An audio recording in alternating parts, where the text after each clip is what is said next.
우리가 살다 보면 사람에게 실망할 때가 많이 있습니다. 그러면 내가 사람을 너무 의지하고 있었다라는 것을 깨닫게 되는데요. 우리가 사람을 의지하면 반드시 실망하게 되어 있습니다. 그러나 우리가 하나님을 의지할 때에 하나님께서 우리를 위해 일하십니다. 오늘 요셉의 말씀을 통해서 사람이 아니라 하나님을 의지하는 은혜가 함께 하시기를 축복합니다. 9절입니다. 수임 맡은 관원장이 그의 꿈을 요셉에게 말하여 이르되 내가 꿈에 보니 내 앞에 포도나무가 있는데 그 나무에 새 가지가 있고 싹이 나서 꽃이 피고 포도송이가 익었고 내 손에 바로의 잔이 있기로 내가 포도를 따서 그 즙을 바로의 잔에 짜서 그 잔을 바로의 손에 들였노라. 요셉이 그에게 이르되 그 해석이 이러하니 새 가지는 사흘이라. 지금부터 사흘 안에 바로가 당신의 머리를 들고 당신의 전직을 회복시키리니 당신이 그 전에 수임 맡은 자가 되었을 때에 하던 것 같이 바로의 잔을 그의 손에 드리게 되리이다. 수임 맡은 관원장과 떡 맡은 관원장이 꿈을 꾸었고 요셉은 그 꿈을 하나님께서 해석해 주실 것이다 라고 말합니다. 그러자 수임 맡은 관원장이 먼저 자신이 꾼 꿈 이야기를 하고 있죠. 우리 기독교인에게 꿈은 어떠한 의미가 있을까요? 물론 아무 의미 없이 꾸는 꿈들이 대부분일 것입니다. 하지만 하나님께서는 특별한 상황에서 꿈과 환상을 통해 말씀하기도 하시죠. 구약에서 또 초대교회에서 행하셨던 이 사역이 성경 이후의 시대에 없어졌다라고 말하는 것은 옳지 않습니다. 구약의 하나님, 신약 성경 속의 하나님께서는 동일하게 우리에게도 역사하실 수가 있기 때문이죠. 그렇다고 해서 우리가 이 꿈을 해석하는 것에 너무 많은 의미를 부여할 필요는 없을 것 같습니다. 하나님께서 우리에게 주신 꿈이라 할지라도 하나님께서 그것을 우리에게 주신 이유는 우리가 잘 되기를 바라시는 것이죠. 안 좋은 꿈이라고 해서 그것이 우리를 저주하시는 것은 아닙니다. 죄의 길을 피하라고 주신 꿈일 수도 있고 혹은 그 길을 미리 알려주셔서 마음을 단단히 먹으라고 주신 것일 수도 있습니다. 어떤 것이든 간에 우리가 하나님 안에 있으면 성령님께서는 모든 일을 합력하여 선을 이루실 것입니다. 그래서 우리는 너무 꿈에 얽매이기보다는 이 꿈을 통해 하나님께서 우리를 선하게 인도해 주실 것이다 라는 기대를 갖는 것이 중요한 것 같습니다. 요셉은 이 술 맡은 관원장의 꿈을 듣고는 그 꿈을 해석해 주죠. 어제 요셉이 했던 말처럼 그 해석은 하나님께서 주신 것입니다. 먼저 새 가지는 사흘을 의미합니다. 사흘 안에 이 바로가 술 맡은 관원장의 머리를 들고 그 직분을 회복시켜 줄 것이다 라고 말합니다. 그래서 다시 바로의 술잔을 채우게 될 것이다 라고 해석을 해주죠. 이어서 요셉은 이렇게 술 맡은 관원장에게 부탁을 하는데요. 14절입니다. 당신이 잘 되시거든 나를 생각하고 내게 은혜를 베풀어서 내 사정을 바로에게 아뢰어 이 집에서 나를 건져주소서. 나는 히브리 땅에서 끌려온 자요 여기서도 옥에 갇힐 일은 행하지 아니하였나이다. 떡 굽는 관원장이 그 해석이 좋은 것을 보고 요셉에게 이르되 나도 꿈에 보니 흰 떡 세 광주리가 내 머리에 있고 맨 윗광주리에 바로를 위하여 만든 각종 구운 음식이 있는데 새들이 내 머리의 광주리에서 그것을 먹더라. 요셉이 대답하여 이르되 그 해석은 이러하니 새 광주리는 사흘이라.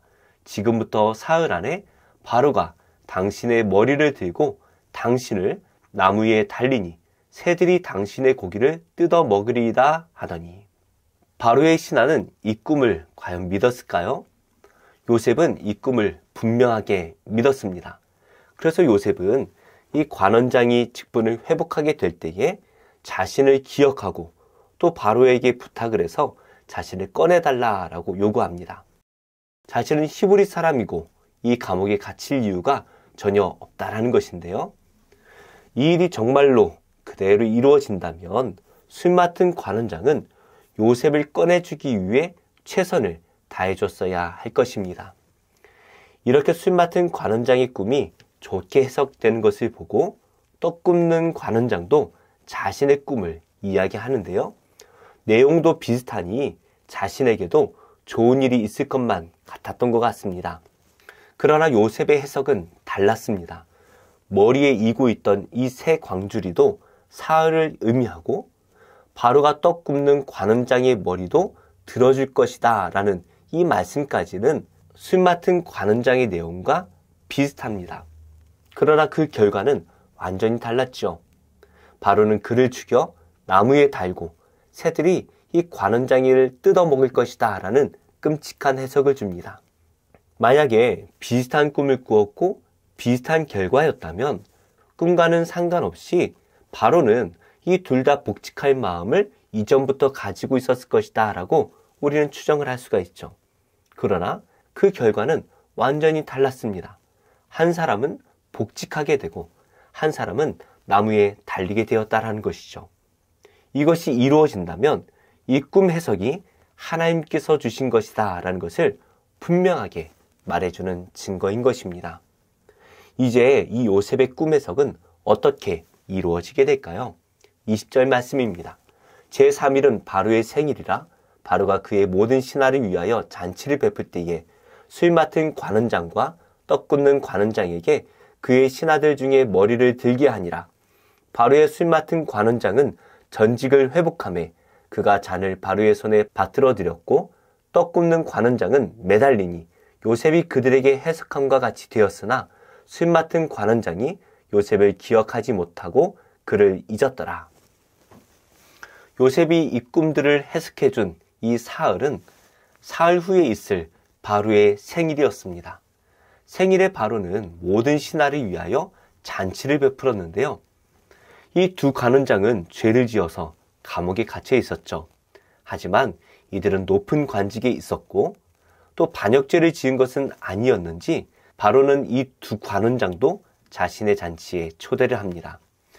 잔치를 베풀던 중에 바로는 두 관원장의 머리를 들게 하는데요. 술 맡은 관원장은 직분을 회복하게 되어서 그 즉시 바로의 잔을 바로의 손에게 주게 됩니다. 그런데 어떤 이유인지 떡 굽는 관원장은 그 즉시 나무에 매달려 죽게 되죠. 요셉이 꿈을 해석해준 그대로 이 모든 일들이 이루어졌습니다.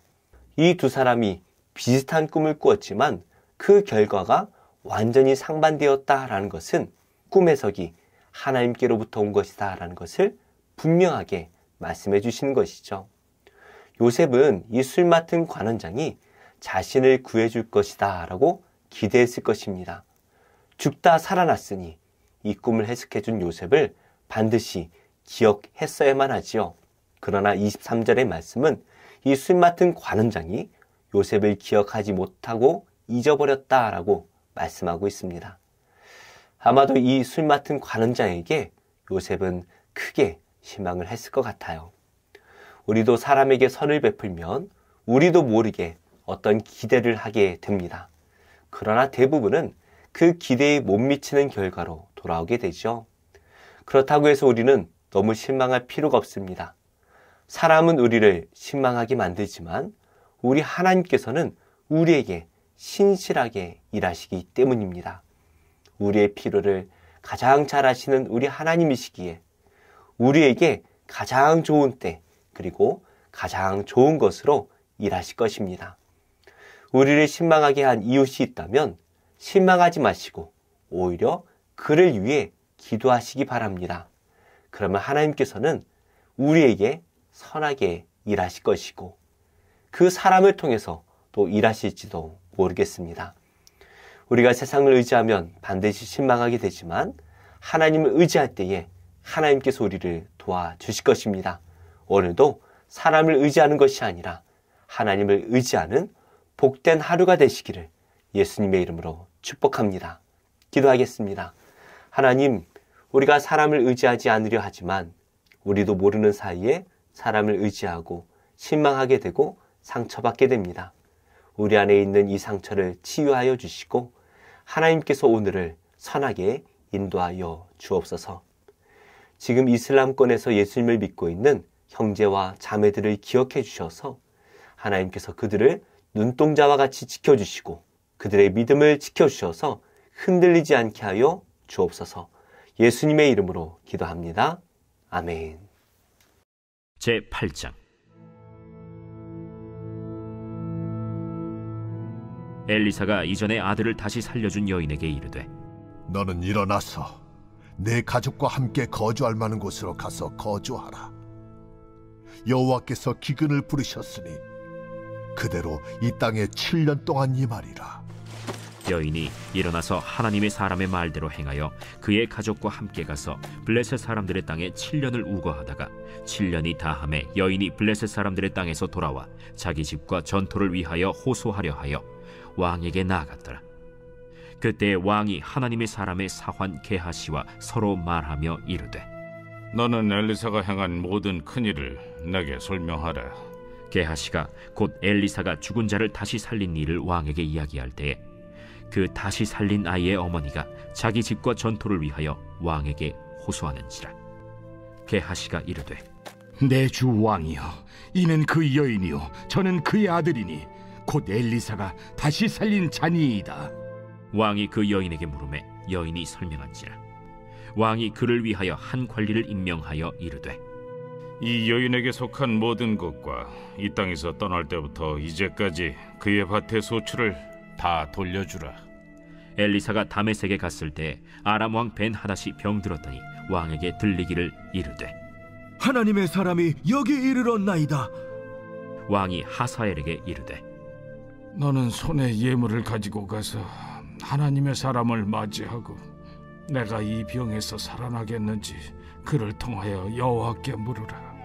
하사엘이 그를 맞이하러 갈새 다메섹의 모든 좋은 물품으로 예물을 삼아가지고 낙타 40마리에 싣고 나아가서 그의 앞에 서서 이르되, 당신의 아들 아람 왕 벤하닷이 나를 당신에게 보내 이르되, 나의 이 병이 낫겠나이까 하더이다. 엘리사가 이르되, 너는 가서 그에게 말하기를 왕이 반드시 나으리라 하라. 그러나 여호와께서 그가 반드시 죽으리라고 내게 알게 하셨느니라. 하나님의 사람이 그가 부끄러워하기까지 그의 얼굴을 쏘아보다가 우니 하사엘이 이르되,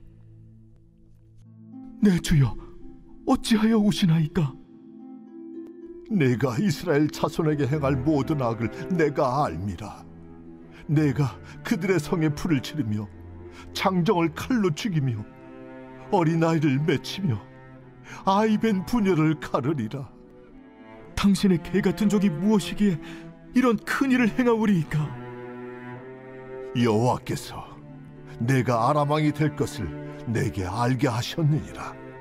그가 엘리사를 떠나가서 그의 주인에게 나아가니 왕이 그에게 묻되, 엘리사가 내게 무슨 말을 하더냐?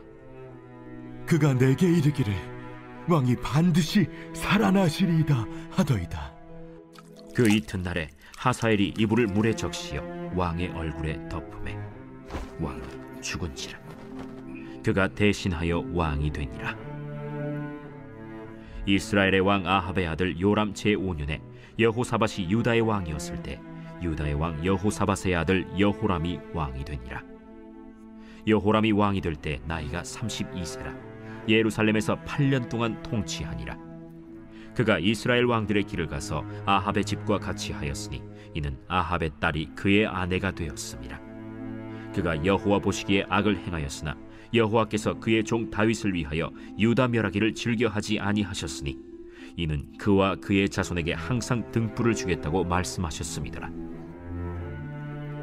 여호람 때에 에돔이 유다의 손에서 배반하여 자기 위에 왕을 세운 고로 여호람이 모든 병거를 거느리고 사일로 갔더니 밤에 일어나 자기를 애워싼 에돔 사람과 그 병거의 장관들을 치니 이에 백성이 도망하여 각각 그들의 장막들로 돌아갔더라.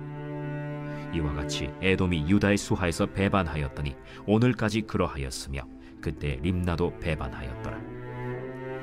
여호람의 남은 사적과 그가 행한 모든 일은 유다 왕 역대지략에 기록되지 아니하였느냐. 여호람이 그의 조상들과 함께 자매 그의 조상들과 함께 다윗 성에 장사되고 그의 아들 아하시야가 대신하여 왕이 되니라. 이스라엘의 왕 아합의 아들 요람 제12년에 유다 왕 여호람의 아들 아하시야가 왕이 되니 아하시야가 왕이 될 때 나이가 22세라 예루살렘에서 1년을 통치하니라. 그의 어머니의 이름은 아달랴라. 이스라엘 왕 오므리의 손녀이더라. 아하시야가 아합의 집 길로 행하여 아합의 집과 같이 여호와 보시기에 악을 행하였으니 그는 아합의 집의 사위가 되었음이로라. 그가 아합의 아들 요람과 함께 길르앗 라무스로 가서 아람 왕 하사엘과 더불어 싸우더니 아람 사람들이 요람에게 부상을 입힌지라. 요람 왕이 아람 왕 하사엘과 싸울 때 라마에서 아람 사람에게 당한 부상을 치료하려 하여 이스라엘로 돌아왔더라. 유다의 왕 여호람의 아들 아하시야가 아합의 아들 요람을 보기 위하여 내려갔으니 이는 그에게 병이 생겼습니다.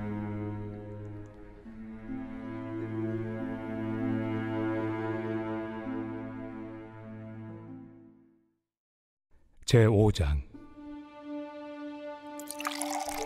늙은이를 꾸짖지 말고 권하되 아버지에게 하듯하며 젊은이에게는 형제에게 하듯하고 늙은 여자에게는 어머니에게 하듯하며 젊은 여자에게는 온전히 깨끗함으로 자매에게 하듯하라. 참 과부인 과부를 존대하라. 만일 어떤 과부에게 자녀나 손자들이 있거든 그들로 먼저 자기 집에서 효를 행하여 부모에게 보답하기를 배우게 하라. 이것이 하나님 앞에 받으실 만한 것이니라. 참 과부로서 외로운 자는 하나님께 소망을 두어 주야로 항상 간구와 기도를 하거니와 향락을 좋아하는 자는 살았으나 죽었느니라. 내가 또한 이것을 명하여 그들로 책망받을 것이 없게 하라.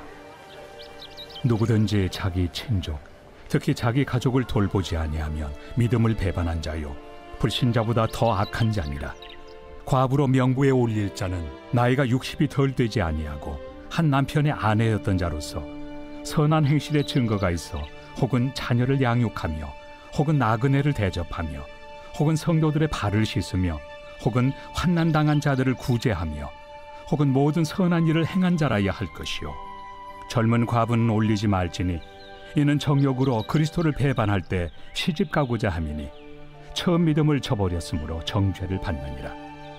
또 그들은 게으름을 익혀 집집으로 돌아다니고 게으를 뿐 아니라 쓸데없는 말을 하며 일을 만들며 마땅히 아니할 말을 하나니 그러므로 젊은이는 시집가서 아이를 낳고 집을 다스리고 대적에게 비방할 기회를 조금도 주지 말기를 원하노라.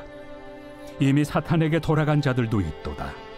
만일 믿는 여자에게 과부 친척이 있거든 자기가 도와주고 교회가 짐지지 않게 하라.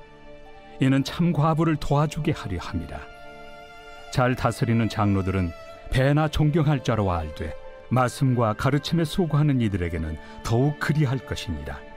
성경에 일렀으되 곡식을 밟아 떠는 소의 입에 망을 씌우지 말라 하였고 또 일꾼이 그 삭슬 받는 것은 마땅하다 하였느니라. 장로에 대한 고발은 두세 증인이 없으면 받지 말 것이요 범죄한 자들을 모든 사람 앞에서 꾸짖어 나머지 사람들로 두려워하게 하라.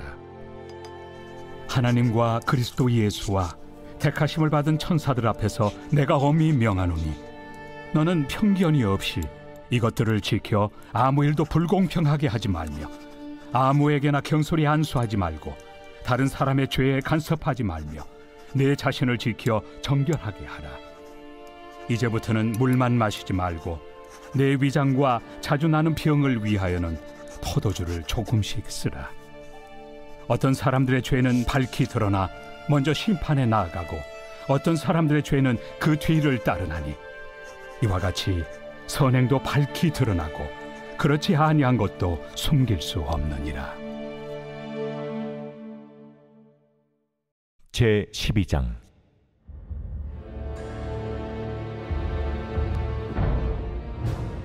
그때 내 민족을 호위하는 큰 군주 미가엘이 일어날 것이요 또 환난이 있으리니 이는 개국 이래로 그때까지 없던 환난일 것이며 그때 내 백성 중 책에 기록된 모든 자가 구원을 받을 것이라.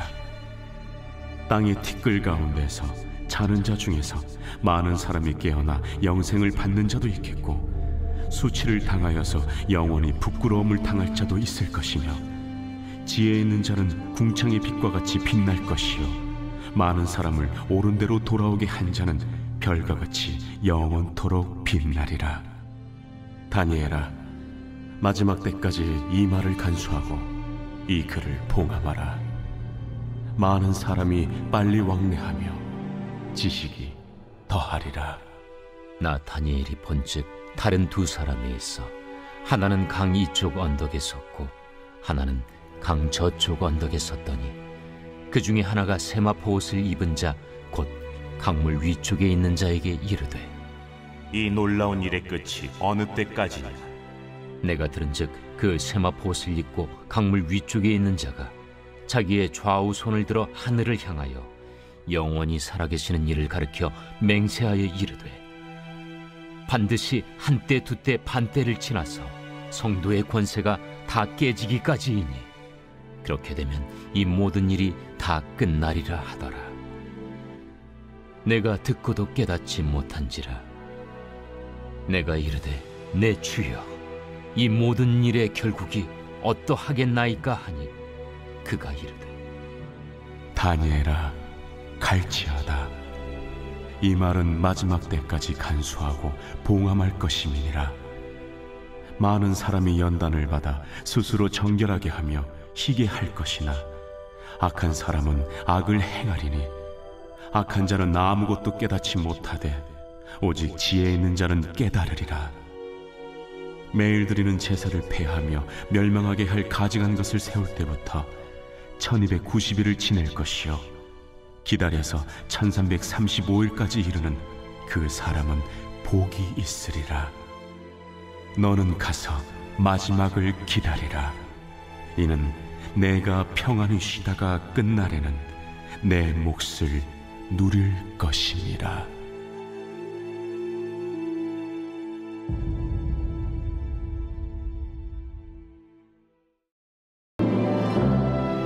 주의 종에게 하신 말씀을 기억하소서.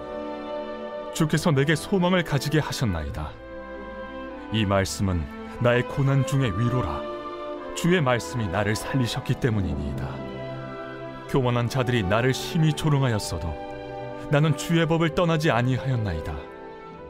여호와여, 주의 옛 규례들을 내가 기억하고 스스로 위로하였나이다.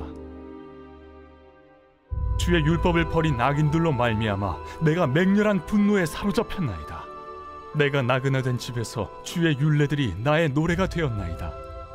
여호와여, 내가 밤에 주의 이름을 기억하고 주의 법을 지켰나이다.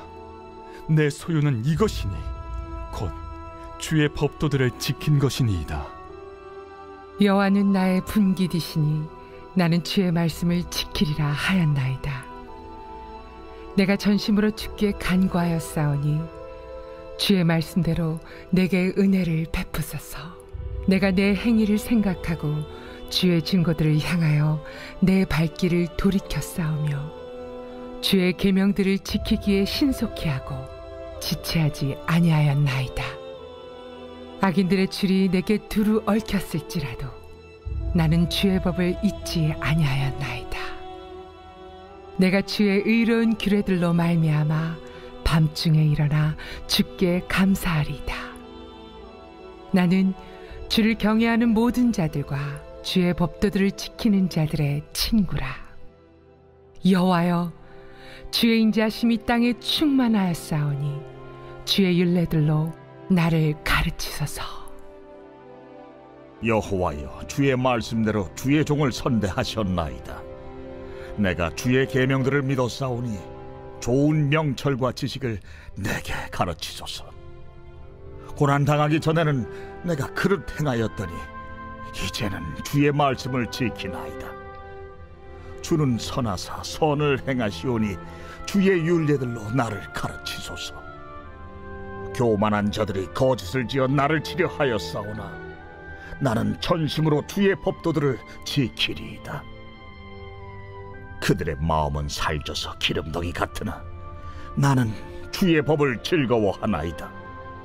고난당한 것이 내게 유익이라.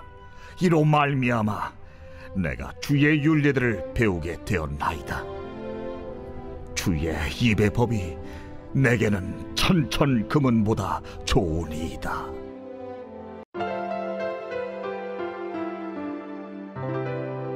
좋은 교회, 좋은 TV.